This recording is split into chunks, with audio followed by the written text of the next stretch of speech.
US, India and China. I'm quite convinced about that.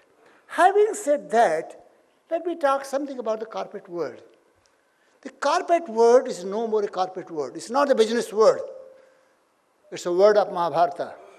And all the wars, in the corporate world would be fought in China and India. All the great global players would be moving towards India and China. So Indian companies must be prepared to fight war globally, not fight war only in India. Having said that, if you try to see Fortune 500 list, in 1915, those companies who were in the list, Fortune 500, in 2013, only 7% could survive. Rest disappeared. And that's what actually R.B. Sai was talking something about that. Where is HSC today? Where is ITI today? Where is HMT today? Where are SCARS? Where is DCM? Where are some kinds of people actually from Birlas, that? Where are Bangurs, that? Where are these companies? They have disappeared. I see, and that's where I would like to, friends, only Paranat can survive. Those who are not sure of survival tomorrow, they will survive. Let me try to spend a few minutes about the global power scenario. In 1916, we had the population of 6 billion. In 2020, the population will be about 7.5 billion. It means what? The population would be growing by 57%.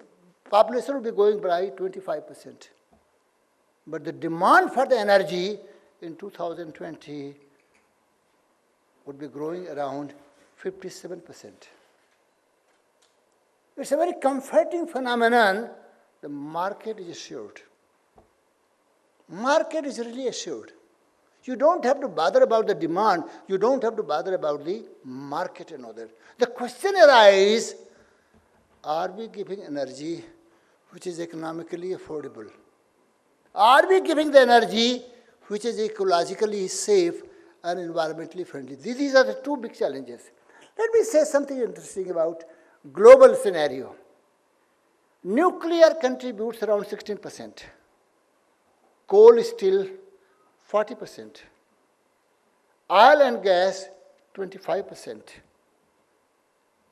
Hydro and other, 19%.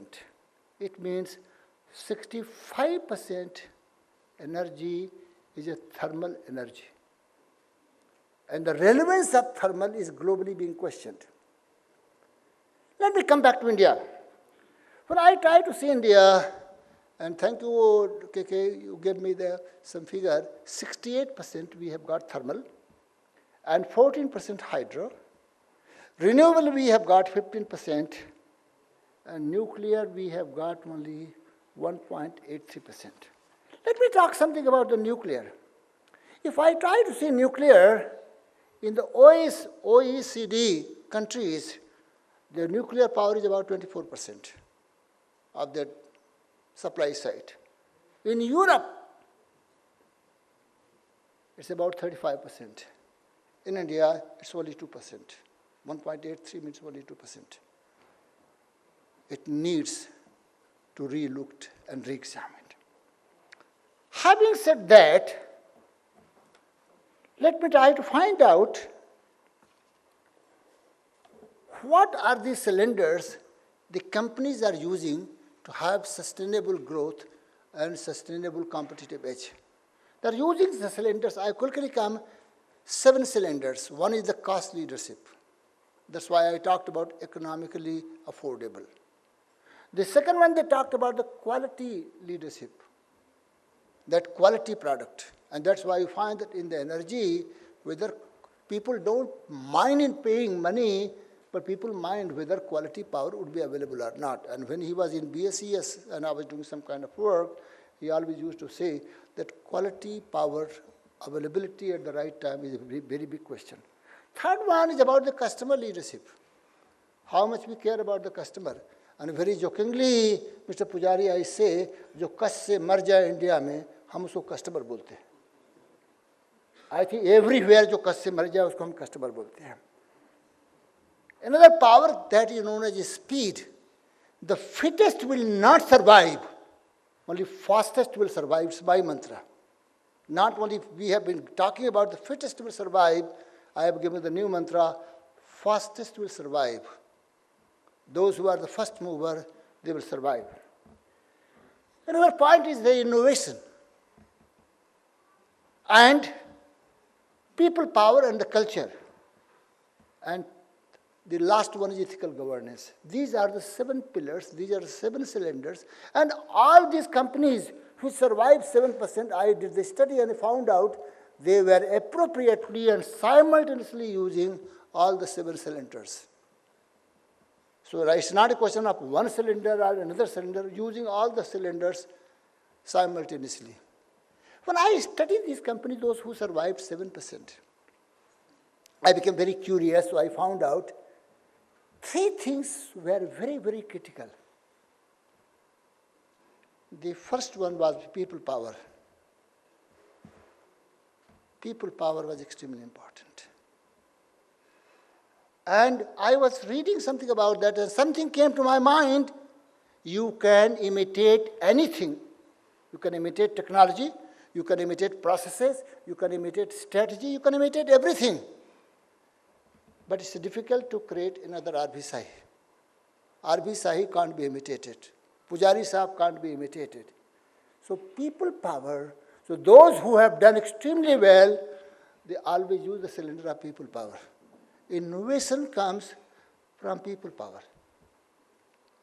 So innovation and people power both are extremely linked, you know that. And the last one, of course, has been ethical governance. And I was reading something about Gita. And when I came to 11th sloka, Duryodhana made a very powerful statement. Pasyaitam pandaputranam acharyam mahati chamam and buddhadupatra putrena tausesir dhimtam. He said, I request you, all great commanders, to collectively save the life of Bhisma. I was asking a question, why save the life of Bhisma? The Lingua could have annihilate Pandavas, destroy them, chase them out. Why they save the life of Bhisma? Because Bhisma has been the embodiment of Dharma. And that's where our present Prime Minister is talking about corruption-free. And Dr. Bhandarkar and myself, we are writing a piece about financial institutions, sir, and we have said, unfortunately in this country, ethics we define in terms of financial transaction. Ethics we define, sir, in terms of moral conduct. And somewhere, the ethics, new definition of ethics, we must talk about it. And I think that, because you find that ethical governance is very important. Friends, I think that people power is extremely important. And I think that I was talking with Mr. Pujari that once I was doing some kind of work for the NTPC and BHEL, and I gave the concept that why not we should have energy university, National Energy University. All the power energy sector people join together and they should create a mega university of R&D. Because we can't compete with General Electric, we can't compete with Siemens, that. They are the great giants, that. If you try to see that they spend about 2.5%, and that 2.5% in our culture would be at least about 20% of Indian companies, that. I find that R&D is the biggest issue in this country. And find, you must have read in the newspaper today that global players are coming to pursue their R&D in India. How come Indian companies are not pursuing that one? It's a big question, so I was talking with Pujari ji that I will come, and if you want any blueprint about the mega energy university and the power university, I will give that kind of thing. So friends, people power is important. And I must also say that Dhananjay and KK has done a very great job to realize that the nation will grow through people power. America is an invincible nation. not because of only, natural resources. But when I go to, because I am talking about 7 years of experience in America, you go to America, you see Harvard, MIT, Columbia, Princeton, such great universities, that.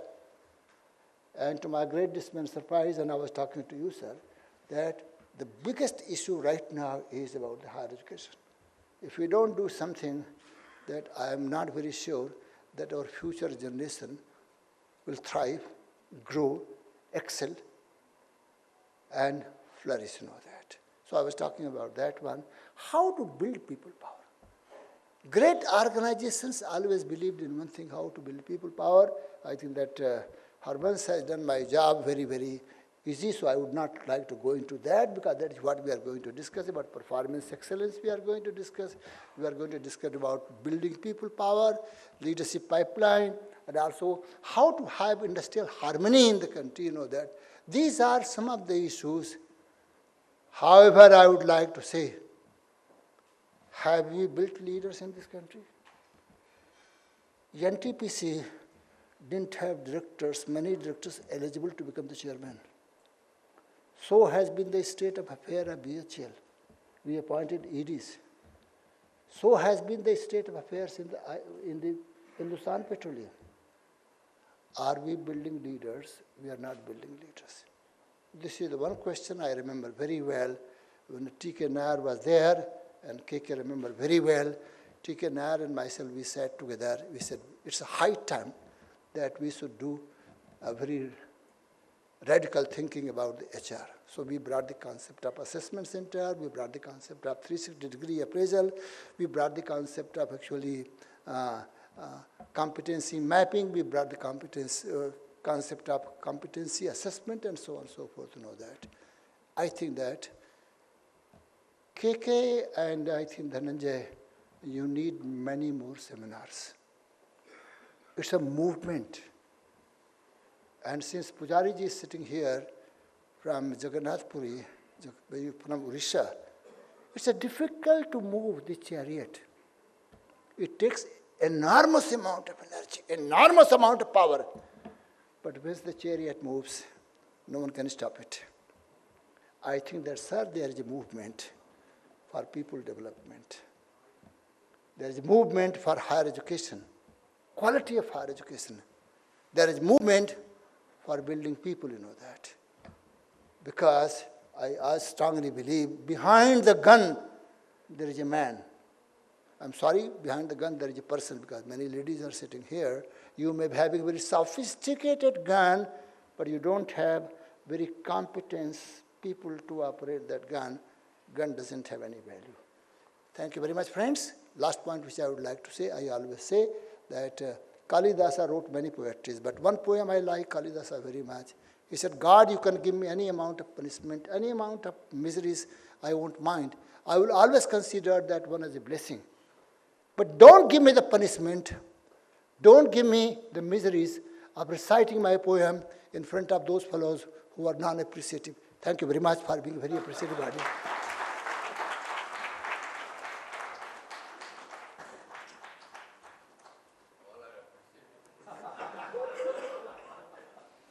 Thank you, sir, for those insights.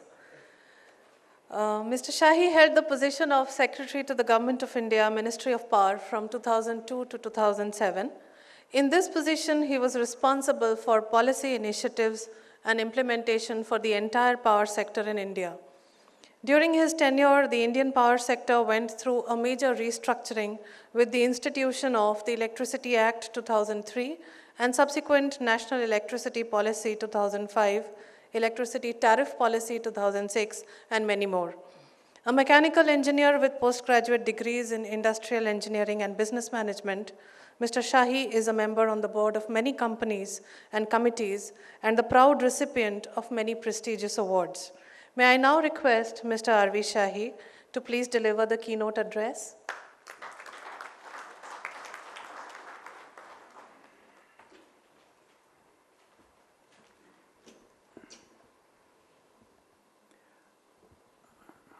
Respected Mr. Pujari, Power Secretary, Government of India, Dr. Pritam Singh, Dr. Chaturvedi, Mr. Dhananjay, Mr. K.K. Sinha, who has been the driving force in architecturing this seminar, along with all his colleagues, the faculty members of BIMTech, members of NHRD network, distinguished participants, ladies and gentlemen. At the outset, I must thank the organizers for this invitation. This is the second time. Last year I happened to share my thoughts with a similar program.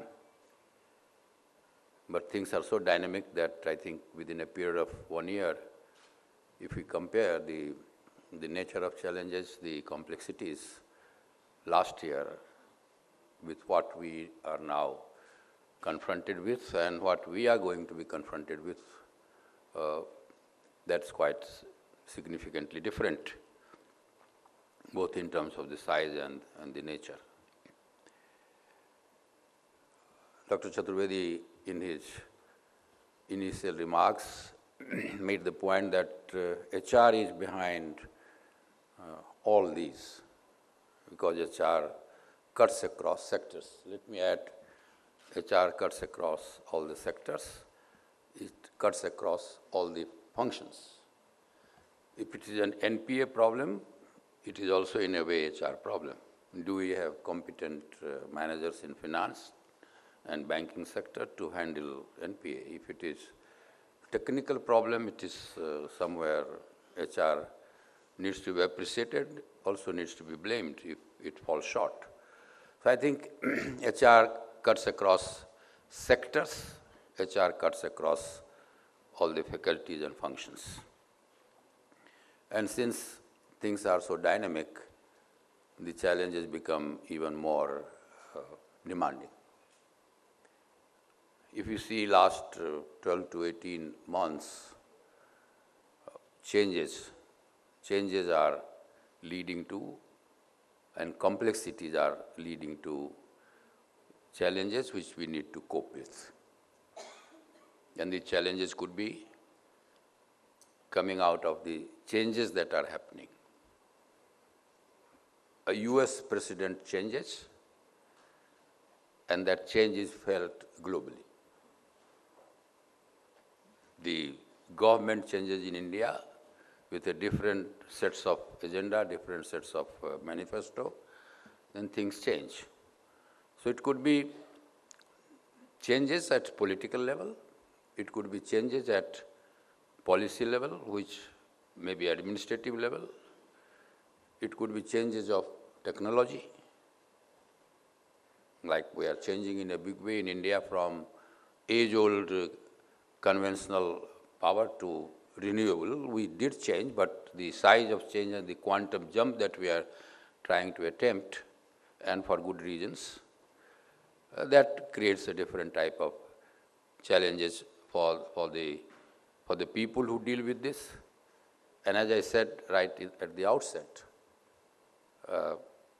HR gets into scene, needs to get into action, irrespective of whether these changes are in this way or in that way or in this sector or in that sector. These complexities, if we evaluate globally in the last 12 to 18 months, what all has happened, I think world over, in 80s, we were talking of globalization. That means whole business, whole industrial activities globalized in a big way. We tended toward this. Whole world tended toward this. It's not become perfect. Even now, WTO and other deliberations are happening.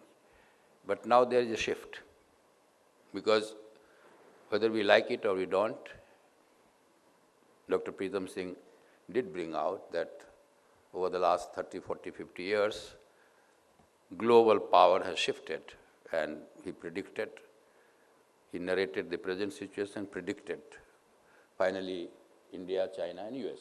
So in any case, US is a common factor. and perhaps will continue to be so for some more time. And when US talks that they have to give protection to the local industry, you can see the impact that globally it has. Just there would be many countries which would just be echoing this.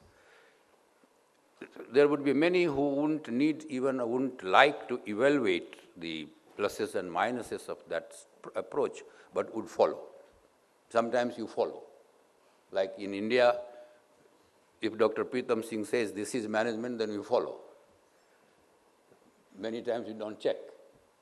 We don't question. So you have people in whom you have trust, and sometimes you blindly, not literally blindly, but to a great extent, you give that consideration that if he has said so, there must be something behind this. So US has that influence. And therefore, this is a great change. I would say in last 40, 50 years, the greatest change that I am seeing, which will lead to in coming few years, major challenges for all countries, and of course India. India is among now 3, 4, if not 3, 4 maybe. Definitely this is one of the greatest changes that I am seeing that is happening. It is being felt because Reagan was true believer of globalization. He was true believer of market economy. And therefore, they thought that we need not get into the rigmarole of being too protectionists of our own, and we can share. You have a change. Of course, today's newspaper says there is some change in that stance, but I would feel that the core will remain. Because mind you that Mr. Trump is only doing what he has been campaigning. So there are people who appreciate this, that he is not deviating from what he was saying he would do when he becomes the president. So therefore, that's a big change.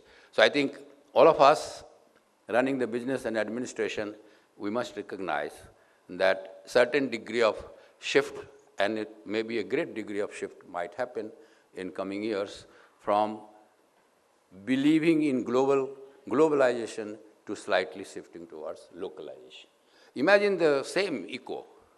In many ways, what our Honorable Prime Minister said when he assumed the position of Prime Minister of India, make in India. There are critical evaluations. When a new thing and a big thing like this happens, it can't deliver just overnight. So there are, this time, one of the leading magazines of the country has evaluated where we are on Make in India. But the point is the thrust